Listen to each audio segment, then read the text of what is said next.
All right. So one thing we do on this here channel, we just finished doing a Workers and Resources Soviet Republic gameplay video.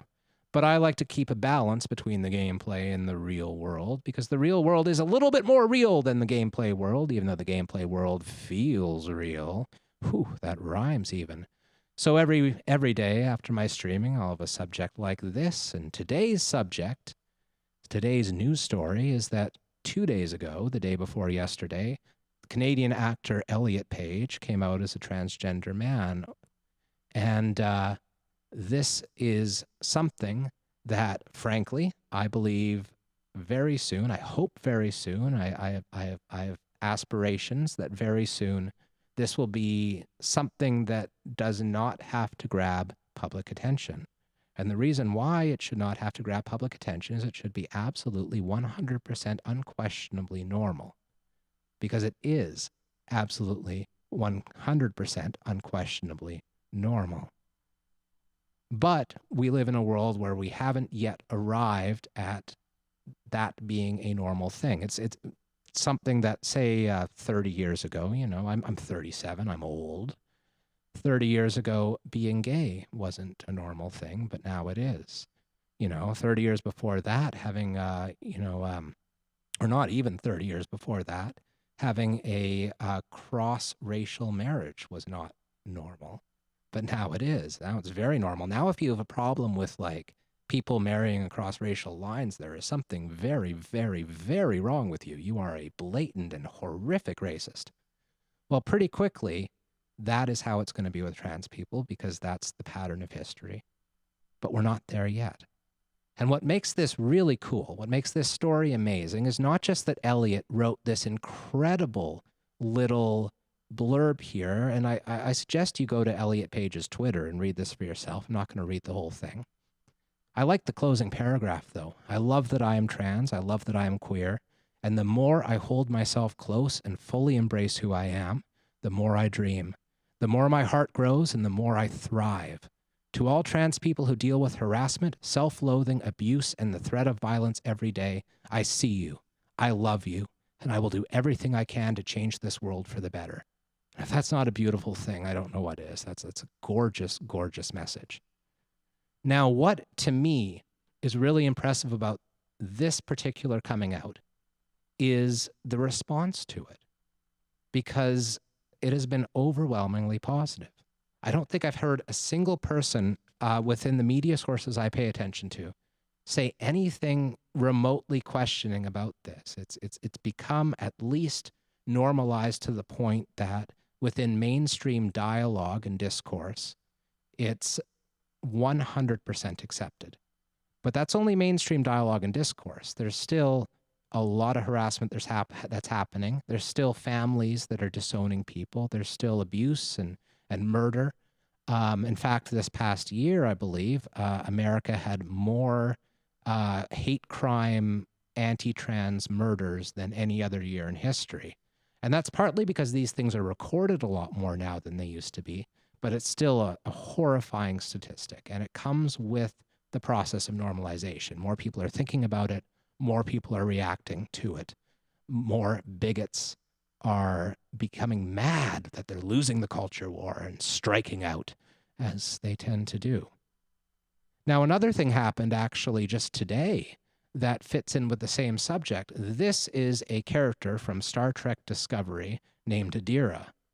And in today's episode, it was released earlier today, and I watched it before I streamed today, there was a scene in which Adira, now this isn't much of a spoiler, it's spoiling one small slice of dialogue, it's not spoiling the episode or any of the plot lines, but Adira had a conversation in which they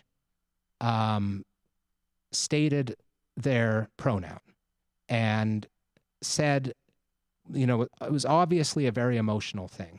They had developed a close friendship with one of the other crew members, and they said, I've never said this to anyone, but I'd really prefer they, after having been misgendered. And it was a moment of courage and a moment where the response that they received, which was, yeah, okay, sure. It was a not a big deal response, which, by the way, is the response that I hope any of you give, if someone corrects you about pronouns, don't make a big deal out of it. Just say, oh yeah, okay, sure. Yeah, I'll do that in the future. I'll respect your wishes in the future. You don't say that. Just respect the wishes. That's how you deal with it. But anyway, this happened one day after that coming out. And I thought it was interesting that this show that is set so far in the future, and in fact, this character is from 900 years past other Star Treks, so something like 1,500 years in the future, or maybe not quite that, 1,200, 1,300, is still living in a world where they have not corrected the pronoun ever, where they have not expressed to anyone that they're more comfortable as a they, at least as the character said that that's the case, and that they would be incredibly nervous, clearly nervous about doing it. Now, I don't think that's very likely. I think 1,200 years pass, being trans will be normal because being trans is absolutely 100% normal. It will be normalized by then. But that brings us a little bit to the role of science fiction. Science fiction is not always about projecting forward. It's not always about saying what will happen in the future. Science fiction has always been about also commenting on the present. And I'm old enough to remember the 1990s when Ellen came out as gay, and her character was a lesbian on her sitcom, and that was a big deal. Capital B, capital D, big deal. That's nothing today. A lesbian on a sitcom is absolutely 100% normal, not something to comment on whatsoever. So we're still at the place in terms of trans and non-binary identities. This is a non-binary trans person where it's not normalized yet. And when even a science fiction show like Discovery features a character like this, it's presented as this moment of courage, this moment of coming out courage to state a gender identity, to state a pronoun. And that's something I really hope once 5 or 10 more years pass, I hope that that'll be normalized too, and we won't have to have these plot lines where people are embarrassed about pronouns. And I hope we won't have these plot lines in person either. It's I'm a karaoke host, or I was a karaoke host before COVID took that away, and I started a YouTube channel.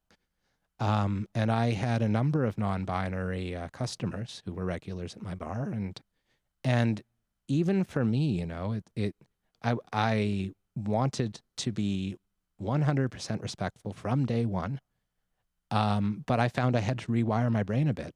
I found I had to rewire my brain to use non-binary pronouns and use them reliably and not screw it up and not make mistakes. And I made mistakes at first, and then as time went on, I made less mistakes and I figured it out. And it was a process. And as a society, we all have to go through that process. We all need to come to a place where we're instinctively saying they when we have characters like this in real life. Real life characters, I think they call them people. I think real life characters are people, and people are important. Now, another thing I wanted to cover is naming. There have been a number of media outlets covering Elliot Page's transition, and they have dead named Elliot Page, and that is something that, because we are in the middle of a cultural transition point where things are becoming normalized but are not yet normalized, we see a lot of pushback when stuff like this happens, when dead naming happens or whatever. There has to be an element of pushback. There has to be an element of almost aggression, of like standing up in your face, demanding our rights. We're going to demand them. We're going to demand them. We're going to be, we're here, we're queer, that kind of thing. That needs to happen, and it's happening with names. But I'd like to go a different direction with this, if I may. Names have been important, and the respecting of people's ability to define their own name has been important long before we talked about such a thing as dead naming. And I'd like to bring it away from the transverse for a second, the trans world, and talk about my sister. So I'm 37. I have an older sister who is 17 years older than I am. And I'm not going to get into details because it's none of anyone's business, frankly. But my sister, when she was about 30 and I was like, I don't know, 12 or 13, something like that, because of past things that had kind of come up, Again, no need to get into details. She wasn't comfortable with her name, and she changed her name. And, you know, she asked that the family respect that change, and everyone tried, and it was really hard, especially for the older people to do it. And I was young, I was 12 or 13. And I think a lot of it I credit to being young, because I didn't have much of a trouble with it. Like it seemed really natural to me. And I think young people's minds are neuroplastic, right? Like it's clear that this is true when it comes to non-binary pronouns, for instance. It's clear that older people struggle with them and younger people seem to be able to take them on easily. And I think that that's what happened here, because I never had a problem with my sister's name. And she approached me about a year later and she said, you know, like, and I'm just this young little thing. So like I'm this tiny little kid. And she says, you know, out of all of the family members, out of all the people in the family, you're the only one who never screwed it up. And I just want to let you know how much I appreciate that. I'm not sure if those were the exact words. This was 25 years ago, but it was that was the message I took from it, was that she really appreciated that one member of the family anyway, and we didn't live together at this point. She had long since moved out. She lived in Vancouver. I was in Ontario. But that one member of the family had never questioned it or screwed it up at all. It mattered. It mattered because names matter. Because being a name that doesn't make you stressed to be that name is something that everyone should have a right to. Everyone. And it's not even a trans issue. Like, it is a trans issue, clearly, but it's not only a trans issue. It's a people issue. It's a respect issue. And it's the same with pronouns. These are people issues. These are respect issues. These cross all boundaries. And if anyone among my listeners or watchers has a trouble with calling people they or them, or calling people the gendered pronoun that matches their actual gender, like calling Elliot Page he or him, though I think Elliot also is okay with they, them, from what I understand. But if anyone has a problem with that, you're wrong. And 20 years from now, you're going to know you're wrong.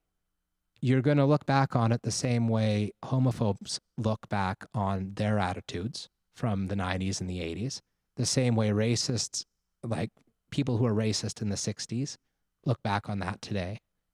Culture will have moved past you, and you will be a dinosaur. So stop being a dinosaur today, please. I'd appreciate it a lot, because we are running out of dinosaurs now. The dinosaurs are disappearing. Don't be the one that is left after the rest are gone. That's a horrible thing to be. So, with that being said, congratulations to Elliot Page for recognizing his true identity and for embracing it, and especially for doing everything he can to change this world for the better. Because in my mind, that's what we all need to do. So that's it. Good night, everyone.